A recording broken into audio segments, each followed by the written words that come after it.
हजारों साल पहले योग की उत्पत्ति भारत में हुई थी और वर्तमान समय में योग और प्राणायाम के माध्यम से लोगों में स्वास्थ्य और प्राकृतिक उपचार के प्रति जागरूकता देखी गई है, जो बीमारियों की रोकथाम और प्रबंधन के अलावा स्वास्थ्य में सुधार के लिए एक प्रभावी तरीका साबित हुआ है।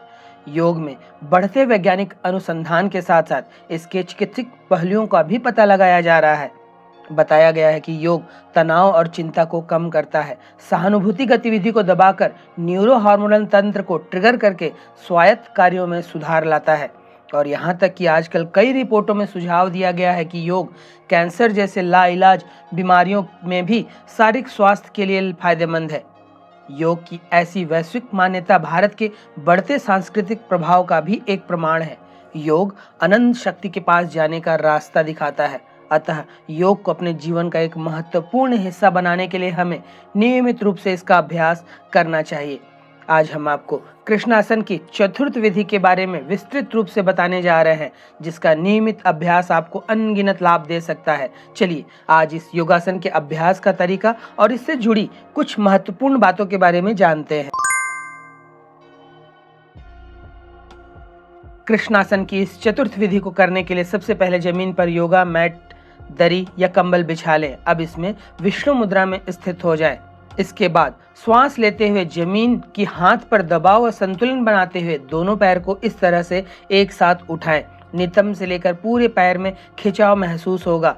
श्वास को रोके हुए कुछ देर इस स्थिति में रुके, फिर श्वास छोड़ते हुए पैरों को नीचे ले आए। यह एक चक्र हुआ। केवल इस विधि का अभ्यास कर रहे हैं तो 5 चक्र तक करें। अन्य विधियों के साथ इसे 2 चक्र करना पर्याप्त होगा। जिन लोगों को ध्यान लगाना आता है वे स्वाधिष्ठान चक्र पर अपना ध्यान लगाएं और जिन्हें ध्यान लगाना नहीं आता वे शरीर में जहां कहीं तनाव या खिंचाव हो रहा हो अपने ध्यान को वहां रखें। कृष्णासन करने के पश्चात विश्राम अवश्य करें। कुल किए गए अभ्यास के समय का 20% समय विश्राम को दें। योगाभ्यास कर लेने पर इस तरह से शवासन पर लेटकर विश्राम करें, जिसमें इस योग को करने में जिन मांसपेशियों को तनाव मिलता है वे पूर्ण विश्राम की स्थिति को शीघ्रता से प्राप्त करती हैं। कृष्णासन यह एक उच्च स्तरीय योगाभ्यास है और इस आसन से कई स्वास्थ्यवर्धक लाभ मिलते हैं। इस योगासन का पूरे शरीर की मांसपेशियों पर सकारात्मक प्रभाव पड़ता है।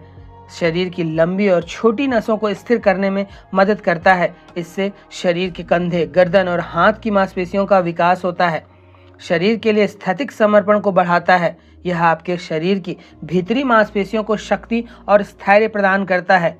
इस आसन के प्रतिदिन के अभ्यास से शरीर की रोग प्रतिरोधक क्षमता बढ़ती है, रक्तचाप संतुलित होता है तथा संपूर्ण शरीर में रक्त परिसंचरण उत्तम गति को प्राप्त होता है।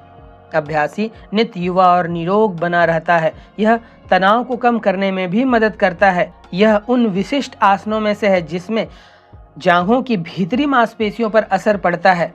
इस आसन को करते समय ध्यान केंद्रित रखना और निसंदेह मानसिक शांति के लिए यह मदद करता है। यौन क्षेत्र की समस्याएं भी कम हो सकती हैं। पेट के आसपास की मांसपेशियों को सुधारा जा सकता है, जिससे पेट की चर्बी व जांघों की चर्बी को कम करने में मदद मिलती है। पृथ्वी तत्व को बल मिलता है। यह आसन पृथ्वी तत्व को स्थायी और स्थिर करता है, जिससे धारण शक्ति और स्थिरता की अनुभूति होती है।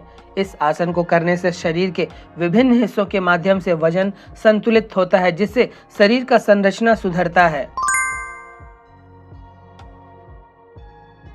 कृष्णासन एक विशिष्ट योगाभ्यास है जिसे एकांत में स्थित रखते हुए प्राकृतिक रूप से विकसित किया जाता है। कृष्णासन जो भगवान श्री कृष्ण से संबंधित है। इस आसन का नाम भगवान श्री कृष्ण के नाम पर रखा गया है। ऐसा माना जाता है कि यह भगवान श्री कृष्ण को प्रिय आसन था। अंग्रेजी में इसे द लॉर्ड कृष्णा पोज कहते हैं। यह कृष्णासन की चतुर्थ विधि है।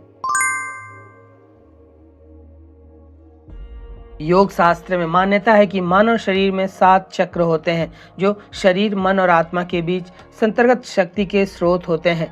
प्रत्येक चक्र विशेष भावनाओं, शक्तियों से जुड़ा होता है। कृष्णासन के अभ्यास से मूलाधार, स्वाधिष्ठान व मणिपुर चक्र शुद्ध, संतुलित व सक्रिय होते हैं तथा अभ्यासी को इन चक्रों से संबंधित सभी लाभ मिलते हैं। गर्भवती महिलाओं को इस मुद्रा के अभ्यास से बचना चाहिए। जिनकी पिछले 1 वर्ष में कोई शल्य चिकित्सा हुई हो वे भी इसके अभ्यास से परहेज करें। नितंब के गंभीर रोगी इसके अभ्यास से बचें। कमर में गंभीर दर्द होने की दशा में या किसी चोट की दशा में इसके अभ्यास से दूरी बनाकर रखें। पैरों में कोई दिक्कत है तो इस आसन को नहीं करना चाहिए। उच्च ज्वर की दशा हो, शरीर अत्यंत दुर्बल या कमजोर हो या किसी गंभीर बीमारी से ग्रस्त हो तो इस आसन को न करें।